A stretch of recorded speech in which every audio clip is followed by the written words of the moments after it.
আজকে এরা টিপ নিয়ে কথা বলছে, কালকে এরা শাড়ি নিয়ে কথা বলছে। পরশুদিন এরা মেয়েরা নববর্ষ পালন করতে পারবে কিনা বিশ্ববিদ্যালয়ে উন্মুক্ত ভাবে, কিংবা আমাদের সহশিক্ষা কার্যক্রম থাকবে কিনা, একই ক্লাসরুমের ছেলে মেয়ে উন্মুক্ত ভাবে লেখাপড়া করতে পারবে কিনা, এই প্রশ্নগুলো তারা সামনে নিয়ে আসবে।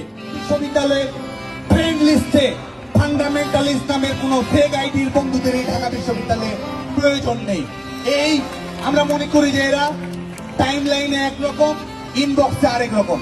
এরা টাইম লাইনে যদি হয় ডেমোক্রেসি, এরা ইনবক্সে থাকে ধর্ম।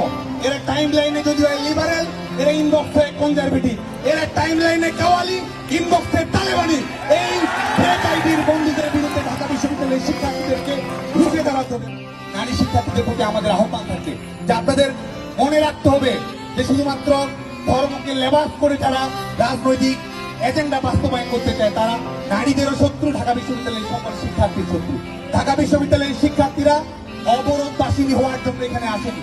ঢাকা বিশ্ববিদ্যালয়ের নারীরা সুলতানার স্বপ্ন বাস্তবায়ন করার জন্য ঢাকা বিশ্ববিদ্যালয়ে এসেছে। মোল্লাতন্ত্রের বলি হওয়ার জন্য ঢাকা বিশ্ববিদ্যালয়ের শিক্ষার্থীরা আসেনি। মোল্লাতন্ত্রের কবর রচনা করার জন্য ঢাকা বিশ্ববিদ্যালয়ের শিক্ষার্থীরা এসেছে। ছাত্র সমাজের প্রতি আমাদের উদাত্ত আহ্বান থাকবে যে আপনারা যার যার জায়গা থেকে হলে, ক্যাম্পাসে, করিডোরে, শিক্ষা প্রতিষ্ঠানে এই ধর্মান্ধ তাবেদার শক্তির বিরুদ্ধে রুখে দাঁড়ান।